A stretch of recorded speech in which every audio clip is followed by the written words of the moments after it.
আসসালামু আলাইকুম দর্শক, শুভেচ্ছা নিন। আপনাদের সবাইকে স্বাগত জানাচ্ছি আমি কনক সারোয়ার। আজকের অনুষ্ঠানে দর্শক শিরোনাম দেখে বুঝতে পারছেন যে আমরা কথা বলবো। আপনারা দেখেছেন যে জাতিসংঘের সাধারণ অধিবেশন উপলক্ষে আ আ প্রধান উপদেষ্টা ডক্টর মোহাম্মদ ইউনূসের সঙ্গে আসা বিএনপি মহাসচিব এবং আ এনসিপির যে দুজন প্রতিনিধি এসেছেন তাসনিম জারা এবং আক্তার, তাদের উপরে আওয়ামী লীগ ন্যাক্কারজনক ভাবে হামলা চালিয়েছে এয়ারপোর্টে। তো তাৎক্ষণিকভাবে বিষয়টি নিয়ে গতকাল থেকে কিছু অনুসন্ধান করতে যেয়ে আমি দেখলাম যে এত ভয়াবহ অবস্থা এবং এটার সঙ্গে সরাসরি আ বা আমাদের যে জাতিসংঘের যে মিশন, সে মিশনের কিছু কর্মকর্তা যুক্ত এবং এই জাতিসংঘ মিশনের এই ফ্যাসিস্ট আ আমলের নিয়োগ পাওয়া এবং তাদের সমর্থক যেই কর্মকর্তারা আছেন তারাই আওয়ামী লীগের সঙ্গে, এখানকার স্থানীয় আওয়ামী লীগের সঙ্গে মিলে একটি যৌথ কি বলবো, যৌথ হামলার ঘটনা সাজিয়েছে এবং এই বিষয়টি মোটামুটি আমার কাছে নিশ্চিত হওয়ার পরে প্রাথমিক যে তথ্যগুলো পেয়েছি সে বিষয়গুলো আপনাদের সামনে আমি তুলে ধরতে চাই। আপনারা দেখেছেন যে গতকাল এটি হচ্ছে জেএফকে এয়ারপোর্টের অ্যারাইভাল অর্থাৎ ইমিগ্রেশনের পরপরই এই জায়গাটা দিয়ে আম আ সাধারণ মানুষ যারা যাত্রী আছেন তারা বের হয়ে আসেন এবং এই যে আপনারা দেখছেন মির্জা ফখরুল, বিএনপির হুমায়ুন কবির, আক্তার এরা বের হয়ে আসার পরপরই অর্থাৎ এই পাশটায় আমি যদি বলি যে ডান পাশটায় সাধারণ আ যারা স্বাগত জানাতে যান এয়ারপোর্টে এরকম এদের সঙ্গে মিশে ছিল আওয়ামী লীগ, আওয়ামী লীগ, ছাত্রলীগ, যুবলীগের গুন্ডারা এবং এখানকার যে স্থায়ী মিশন যারা প্রোটোকলের দায়িত্বে ছিলেন তারা বিএনপি, জামাত এবং এনসিপির প্রত্যেককেই বলেছেন যে ওনারা গাড়িতে উঠে গেছেন, আপনাদের আসার দরকার নেই, আপনাদের থাকার দরকার নেই। বিএনপির অনেকে গিয়েছিলেন, জামাতের অনেকে গিয়েছিলেন। তাদেরকে তারা বলেছেন যে আ আ এদিক দিয়ে আসবেন না। তারা তাদের মতো করে গাড়িতে চলে যাবেন। আপনাদের এখানে থাকার দরকার নেই। জামাতের কিছু নেতা অর্থাৎ ধরেন ১০-১৫ জন সেখানে তারপরেও অবস্থান রেখেছিলেন। যার কারণে জামাতের আব্দুল্লাহ মোহাম্মদ তাহির তিনি হেনস্থার শিকার হননি। তারা তাকে প্রটেক্ট করে বের করে নিয়ে গেছেন। কিন্তু বিএনপি এবং এনসিপি মিশনের কর্মকর্তাদের উপরে আস্থা রেখে প্রোটোকলের দায়িত্বে যারা ছিলেন তাদের উপর আস্থা রেখে তারা সেখান থেকে বের হয়ে যান।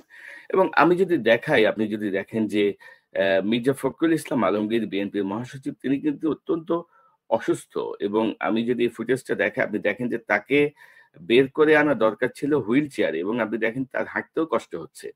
এবং এই জায়গাগুলো কিন্তু জাতিসংঘ মিশনের যারা দায়িত্বে আছেন তাদের এগুলো মেইনটেইন করার কথা। তারা কিন্তু কিছুই করেন নাই। বর্তমান জাতিসংঘ মিশনে যিনি আছেন সালাউদ্দিন নোমান চৌধুরী। এই সালাউদ্দিন নোমান চৌধুরী হচ্ছেন আ আওয়ামী লীগের ফ্যাসিস্ট আওয়ামী লীগের পরিপুষ্ট একজন কর্মকর্তা। তার বিরুদ্ধে সুনির্দিষ্ট যৌন নিপীড়নের অভিযোগ আছে তার সহকর্মীদের বিপক্ষে এবং আমি একটা লিংক দিয়ে দিব আমার ডেসক্রিপশনে। এটি এই অনুষ্ঠানটি আমার এখানে প্রচারিত হয়েছিল গত ২৩শে সেপ্টেম্বর ২০২৫ সালে অর্থাৎ সালাউদ্দিন নোমান আ নিউ ইয়র্কে দায়িত্ব নেয়ারও ২-৩ মাস আগে যখন আমি শুনলাম যে তাকে নিউ ইয়র্কে পাঠানো হচ্ছে, তখনই এই অনুষ্ঠানটি আমার এই চ্যানেলে প্রচারিত হয় এবং আমি যদি আপনাকে একটু দেখাই তাহলে আপনাদের বুঝতে সুবিধা হবে। এই যে অভিযুক্ত যিনি ছিলেন, সেই অভিযুক্ত আ উম স পররাষ্ট্র মন্ত্রণালয়ের সে অভিযুক্ত কর্মকর্তা তার বিরুদ্ধে সুনির্দিষ্ট অভিযোগ করেছিলেন এবং আমরা আশা করেছিলাম যে তৌহিদ হোসেন হয়তো বুঝতে পারবে ঘটনাটা। কিন্তু সে আবার তৌহিদ হোসেনের বড় লেসপেন্সার এবং তৌহিদ হোসেনের ব্যাপারে আপনারা জানেন যে ইন্টারিম পররাষ্ট্র উপদেষ্টা। অ্যা তাকে নিয়ে যত কথা আমরা বলেছি সে কোনো কথাই শুনে নাই। সে তার মতো গায়ের জোরে ঘাটতারামি করে চলে যাচ্ছে এবং তার ফল আমরা এখন হাতে, হাতে ভোগ করছি। সালাউদ্দিন নোমান আওয়ামী লীগের এই ফ্যাসিস্ট ডক্টর ইউনূসের এই সফরকে কেন্দ্র করে প্রোটোকলের দায়িত্বে যে ছিল তার নাম হচ্ছে আ শোয়েব আব্দুল্লাহ। এই শোয়েব আব্দুল্লাহ ৫ই আগস্টের পরে শোয়েব আব্দুল্লাহকে নেপালে বদলি করা হয় এবং আমি যদি আপনাকে বলি শোয়েব আব্দুল্লাহ হচ্ছে এখন নেপালে তার দায়িত্ব। নেপালে আহ, তিনি কনসুলার এবং ডেপুটি চিফ অফ মিশন হিসেবে কাজ করছেন এবং এই জাতিসংঘের এই অনুষ্ঠান উপলক্ষে তাকে নেপাল থেকে এই সালাউদ্দিন নোমান তাকে এখানে নিয়ে আসেন এই প্রোটোকলের দায়িত্ব দেওয়ার জন্য। এবং এই শোয়েব আবদুল্লাহ হচ্ছে রোটন রিপন পরিষদের সহ সম্পাদক ছিল ছাত্রলীগের। তো ছাত্রলীগের এই সহ সম্পাদক সাবেক শোয়েব আবদুল্লাহ নেপাল থেকে সালাউদ্দিন নোমান তাকে হায়ার করে নিয়ে আসে এবং সে প্রোটোকলের দায়িত্ব থেকে সবাইকে বিভ্রান্ত করে এবং সে ঠান্ডা মাথায় তারা পরিকল্পনা করে যে কিভাবে একটু হেনস্থা করা যায় বিএনপি এবং এনসিপি এবং জামাতের নেতাদের। তো তার সঙ্গে আরেকজন ব্যক্তি আছেন, এই লোকের নাম এ ছিল হচ্ছে আপনার ইয়ের দায়িত্বে, আপনার এ ছিল আপনার পরিবহন এবং লাগেজ হ্যান্ডেলিং এবং ভেহিকল কোঅর্ডিনেটর ছিল এই ভদ্রলোক। তার নাম হচ্ছে হাসান আল জামান রাফি। হাসান আল জামান রাফি মিশনের আরেক কর্মকর্তা এবং তাকে দায়িত্ব দেওয়া হয়েছিল লাগেজ হ্যান্ডেলিং এবং ভেহিকল কোঅর্ডিনেটরের। এবং এও কিন্তু বিএনপি, জামাত এবং এনসিপি কে বিভ্রান্ত করেছে। বিশেষ করে দায়িত্বশীল যারা আছেন এই তিনটি দলের, তাদের সঙ্গে আমি গতকাল অনেকবার কথা বলেছি এবং তারা সুনির্দিষ্টভাবে প্রোটোকল অফিসার এই রাফি এদের ব্যাপারে আমার কাছে সুনির্দিষ্টভাবে বিস্তারিত বিবরণ এবং তাদের কার্যক্রম তুলে ধরেছেন। এবং আমি এই বিষয়টি নিয়ে সাবেক প্রোটোকলে যারা দায়িত্ব পালন করেছেন এরকম দুজনের সঙ্গে কথা বলেছি। একজন এখন বাংলাদেশে আছেন, একজন দেশের বাইরে আছেন, তিনজনের সঙ্গে কথা বলেছি, আরেকজন আমেরিকাতে আছেন। অর্থাৎ প্রোটোকলের দায়িত্ব কি? প্রোটোকলটা হচ্ছে ধরেন আপনি ডিপ্লোম্যাটিক ওয়েতে যারা বের হয়ে আসছেন, যারা জাতিসংঘের অতিথি হয়ে বের হয়ে আসছেন, আপনি যদি দেখেন যে আমি যদি ফুটেজটা আপনাদেরকে দেখাই, আপনারা দেখবেন যে এয়ারপোর্ট লাউঞ্জের ভিতর থেকে, অ্যারাইভাল লাউঞ্জের ভিতর থেকে বের হয়ে তাদেরকে রাস্তা দিয়ে হেঁটে পার্কিং লটে যে, এবং এয়ারপোর্ট থেকে এয়ারপোর্টের অ্যারাইভাল থেকে পার্কিং লট পর্যন্ত কিন্তু বেশ অনেকটা দূরত্ব। এবং এই পুরা রাস্তাটা তারা আওয়ামী লীগের গুন্ডাদেরকে, পান্ডাদেরকে সুযোগ করে দিয়েছে তাসলিম জারা, আক্তার হোসেন, মির্জা ফখরুলকে হেনস্থা করার। এবং আপনি যদি দেখেন যে জেএফকে এয়ারপোর্টে এখন সংস্কার কাজ চলছে, উন্নয়নের কাজ চলছে, যার জন্য ধরেন এই জায়গাগুলো আরেকটু সংকুচিত হয়ে গেছে এবং এতে কিন্তু সুবিধা হয়েছে।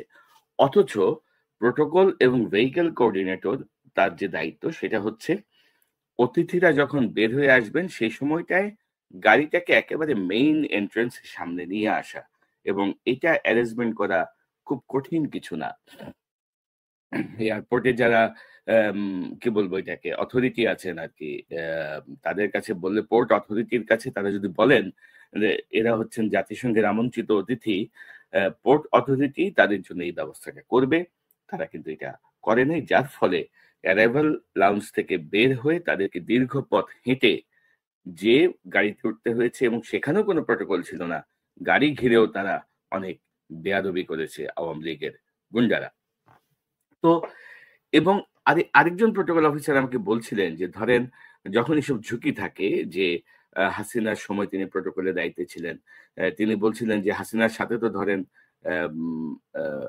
তার সফর সঙ্গী আসতো 160 জন, 70 জন, 150 জন। তো ওই সময়টায় আমরা দেখতাম যে অ্যারাইভাল থেকে গাড়ি পর্যন্ত যে গ্যাপটা আছে সেই গ্যাপটায় আমরা আসলে প্রতিপক্ষের সহায়তা চাইতাম, অর্থাৎ আওয়ামী লীগের লোকজনের সহায়তা চাইতাম। বিএনপি আমলে তারা বিএনপি সহায়তা চাইতো, যেন কেউ যেন কোনো রকম বিশৃঙ্খলা তৈরি করে ইনসাল্টিং কোনো সিচুয়েশন তৈরি করতে না পারে। তো এই গর্ধবের দল এই জাতীয় কোনো পদক্ষেপে আসলে যায় নাই। এবং সার্বিক সবকিছু মিলিয়ে আপনার এবং আপনাদেরও মনে হবে এবং আমারও মনে হবে, বিশেষ করে নেপাল থেকে ছাত্রলীগের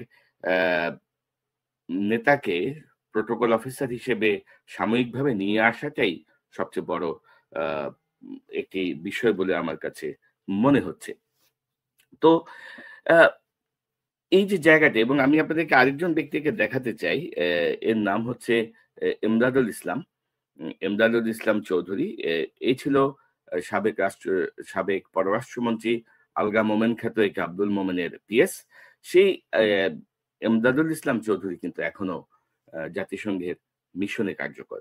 নিউ ইয়র্কে বাংলাদেশ সরকারের দুটো কার্যকর অফিস আছে, একটি হচ্ছে জাতিসংঘ মিশন আর একটি হচ্ছে বাংলাদেশ কনসুলেট।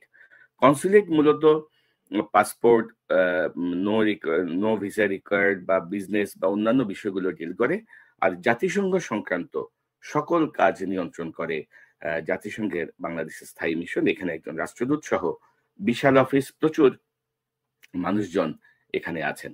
তো সব মিলিয়ে এই যে হামলাটা হলো, আজকে দেখলাম, আজকে একটা পত্রিকায় দেখলাম যে সরকার দুঃখ প্রকাশ করেছে এই হামলার জন্য। আমি আপনাদেরকে যদি দেখাই তাহলে আপনাদের জন্য বুঝতে সুবিধা হবে যে কত রকমের ঠাট্টা মশকরা চলতেছে। এই দেখেন, আমি সংবাদটা আজকে হঠাৎ করে দেখছিলাম যে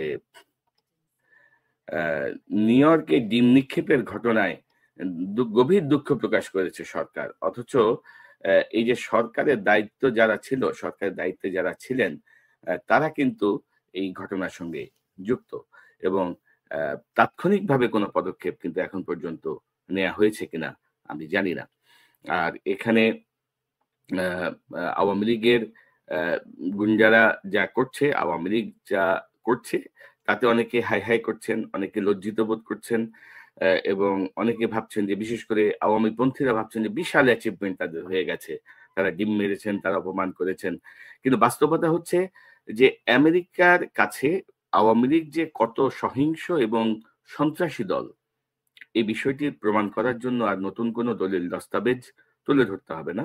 তাদের কৃতকর্মের জন্যই তারা এই যুক্তরাষ্ট্র সরকারের কাছে তারা চিহ্নিত হয়ে গেছেন, এবং আমরা আশা করি খুব দ্রুতই হয়তো এই জাতীয় একটি ঘোষণা আসতে পারে। খুব দ্রুতই একটা ঘোষণা আপনারা হয়তো শুনতে পাবেন, কারণ বিএনপিকে তারা ধরেন গত 15 বছর ধরে সন্ত্রাসী দল, কি থার্ড টায়ার সন্ত্রাসী দল, নানা রকম ভাবে প্রমাণ করার চেষ্টা করেছিল, যদিও পারে নাই। কিন্তু আওয়ামী লীগের যে কর্মকাণ্ড, সেই কর্মকাণ্ডে তারা কিন্তু নিজেরাই সেই জালে ফেসে যাবেন। আর বিএনপির কথা যদি বলি, আমি গত 10 বছর ধরে বিএনপিকে দেখছি এই যুক্তরাষ্ট্রে। বিএনপির নেতাকর্মীরা নিজেরা গায়ে খেটে, নিজেরা পরিশ্রম করে যে অর্থ উপার্জন করেন, সেই অর্থ দিয়ে তারা রাজনীতি করেন। এবং দুর্ভাগ্যজনক হলেও সত্য যে গত 10 বছরে বিএনপির যুক্তরাষ্ট্রের কোনো কমিটি এখন পর্যন্ত হয় নাই। আমি গত 10 বছর দেখছি, এটা কিন্তু আরো ধরেন এর আগে আরো ধরেন 5-7 বছর, 10 বছর আরো আগে, হয়তো ধরেন গত 20 বছর বা 22 বছর ধরে যুক্তরাষ্ট্রে কিন্তু আওয়ামী লীগের কোনো, বিএনপির কোনো কমিটি নাই। এখানে কিন্তু বিএনপির নির্বাহী কমিটির তিনজন সদস্য আছেন। তারপরও এখানকার যখন কোনো আন্দোলন হয়, তখন বিএনপির আন্তর্জাতিক সম্পাদক এসে এখানে নেতৃত্ব দিতে হয়, আন্তর্জাতিক সম্পাদককে স্লোগান ঠিক করে দিতে হয়। এবং অত্যন্ত দুর্ভাগ্যজনক যে এই গতকালের যে বিষয়টা, অর্থাৎ তাদেরকে স্বাগত জানানোর সময় আপনারা জানেন যে নেতারা নেমেছেন 4 নাম্বার টার্মিনালে, এবং বিক্ষোভের জন্য যারা অনুমতি চেয়েছেন, আমেরিকান এনওয়াইপিডি পুলিশ তাদেরকে টেকনিক্যালি তাদেরকে অনুমতি দিয়েছেন 8 নাম্বার টার্মিনালে। তো আওয়ামী লীগের লোকজন তারা জানে যে প্রোটোকল কিভাবে তাদেরকে বের করবে, সেই তথ্য অনুযায়ী তারা কিন্তু 4 নাম্বার টার্মিনালে ঘাপটি মেরেছিল। আর বিএনপি জামাত তাদের উপর আস্থা রেখে অধিকাংশই সরে গেছে। বিএনপি তো কেউই ছিল না, জামাতের 10-15 জন সেখানে উপস্থিত ছিলেন। তো এই এই যে প্রতিবাদ কর্মসূচিতে যাওয়ার জন্য বিএনপির নেতারা কোন ব্যানারে দাঁড়াবে, এটি নিয়েও আগের রাতে সিদ্ধান্ত নিতে পারে নাই। অর্থাৎ যুক্তরাষ্ট্র বিএনপি বলে কোনো কিছু নাই। তো যুক্তরাষ্ট্রের, আমি যতটুকু দেখি, যুক্তরাষ্ট্রের এই যে নিবেদিত প্রাণ বিএনপির নেতা কর্মীদের মধ্যে যোগ্য কেউ নাই। অর্থাৎ এখানেও দেখেন, আমি এই পর্যন্ত গত 10 বছরের 4 খলিফার দেখা পাইছি। 4 খলিফা বিভিন্ন সময় এসে নাজেল হন। এরা আশায় বুক বাঁধে যে এবার হয়তো কমিটিটা হবে, আবার কমিটি কিন্তু হয় না। সেই খলিফাদের মাতব্বরিতেই তারা পরিচালিত হন। বিষয়টি অত্যন্ত দুঃখজনক। আশা করি বিএনপির শীর্ষ নেতৃত্ব এই বিষয়টি গুরুত্ব সহকারে বিবেচনা করবেন। কারণ আমি আমার পকেটের টাকায় একটা দেশে রাজনীতি করব, আমার এত কষ্টের উপার্জিত অর্থ আমি ব্যয় করব, আমার এত মূল্যবান সময় আমি এই রাজনীতির জন্য ব্যয় করব, কিন্তু আমার কোনো পদ থাকবে না, আমার কোনো পজিশন থাকবে না, আমি কারো কাছে পরিচয় দেওয়ার মতো কিছু থাকবে না, তো সেই ঘোড়ার ডিমের দল আমি কেন করতে যাব? এটা হচ্ছে বাস্তবতা। কিন্তু তারপরও আমি তো দেখি খুবই নিবেদিত প্রাণ এখানকার নেতাকর্মীরা, বিএনপির স্পেশালি, তারা চায় দেশের জন্য, বিএনপির জন্য এখান থেকে একটা ভূমিকা রাখতে, এবং তারা বিভিন্ন সময় রেখেছেও, বিভিন্ন সময় জোরালো অবস্থানও রেখেছে এত কিছুর পরেও। কিন্তু দুর্ভাগ্যজনক হচ্ছে, মানে আমি গত 10 বছরে নানা রকমের মোচড়ামুচড়ি দেখছি, নানা রকমের হৈ হৈ কাণ্ড, রই রই ব্যাপার দেখেছি, রথযাত্রা, লোকারণ্য, মহাধুমধাম, একেক খলিফা আসেন, একেক দেবতা আসেন, কিন্তু কার্যক্রম ঘোড়ার ডিম। কারণ তারাই নিয়ন্ত্রণে রাখতে চান এই যুক্তরাষ্ট্রের বিএনপির নেতাকর্মীদেরকে, বাইরের কোনো রাষ্ট্র থেকে, অন্য জায়গা থেকে। তো আমার মনে হয় যে বিএনপির শীর্ষ নেতৃত্ব যদি বিষয়টি গুরুত্ব বোঝেন, তাহলে এটা দলের জন্য ভালো, দেশের জন্য ভালো হবে। পাশাপাশি আমি এই যে ন্যাক্কারজনক ঘটনাটি ঘটলো, আমি তো বলবো যে এই রাষ্ট্রদূত সালাউদ্দিন নোমান চৌধুরীকে দ্রুত প্রত্যাহার করে নেওয়া হোক। তার বিরুদ্ধে যে যৌন নিপীড়নের যে অভিযোগ, সেটির বিচার করে তাকে কার্যকরভাবে ব্যবস্থা নেওয়া হোক। কেন শোয়েব আবদুল্লাহকে নেপাল থেকে এনে এই ছাত্রলীগের নেতাকে কেন প্রটোকলের দায়িত্ব দেওয়া হলো, তার ঘাট ধরে তাকে জিজ্ঞাসাবাদ করা হোক। কেন এমদাদুল ইসলাম চৌধুরী, মোমেনের পিএস, কেন এখনো এই কনসুলেটে বসে আছে? কেন ওই যে পরিবহনের যে কর্মকর্তা রাফি, কেন এই মিসলিড করলো সবাইকে? এই বিষয়গুলো আগামী 24 ঘন্টার মধ্যে একটা সুরাহা হওয়া উচিত। দর্শক, এই বিষয়গুলো নিয়ে আরো কাজ চলছে। এটি হচ্ছে একটা প্রাথমিক পর্যবেক্ষণ। এই প্রাথমিক পর্যবেক্ষণ এবং তথ্যগুলো আপনাদের সামনে তুলে ধরলাম। আশা করি আপনারা যারা দেখছেন, আপনারা জানলেন, সরকারি যারা দেখছেন তারা জানলেন, তারা কার্যকর পদক্ষেপ গ্রহণ করবেন। এবং এখানে কিন্তু শুধু এই কি বলবো, জাতিসংঘ মিশনের কথা বলতে লাভ নাই। এখানে কিন্তু গোয়েন্দা সংস্থার অনেকেই অগ্রবর্তী দল হিসেবে এসেছেন, অনেকে এখানেও আছেন। তাদের ভূমিকা কি ছিল?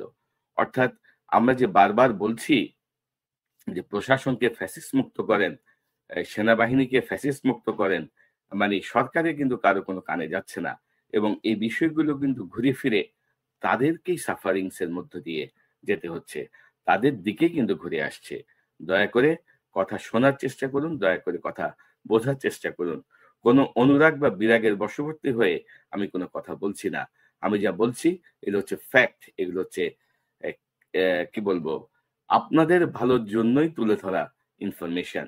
যদি বুঝলে বুঝপাতা, নাইলে ওই যে বলে না তেজপাতা, নাইলে আপনারাই অপমানিত হবেন, আপনারাই ঘাট ধাক্কা খাবেন, এবং এরা আস্তে আস্তে আরো শক্তিশালী হবে। আপনাদের পোষা সাপ আপনাদেরকে কামড়ায় মারে ফেলবে, কারো কিছু করার থাকবে না। দর্শক, এই চ্যানেলটি সাবস্ক্রাইব করে আমাদের পাশে থাকুন, এই চ্যানেলের মেম্বারশিপ নিয়ে আমাদের পাশে থাকুন। আবারও দেখা হবে ইনশাল্লাহ। আসসালামু আলাইকুম।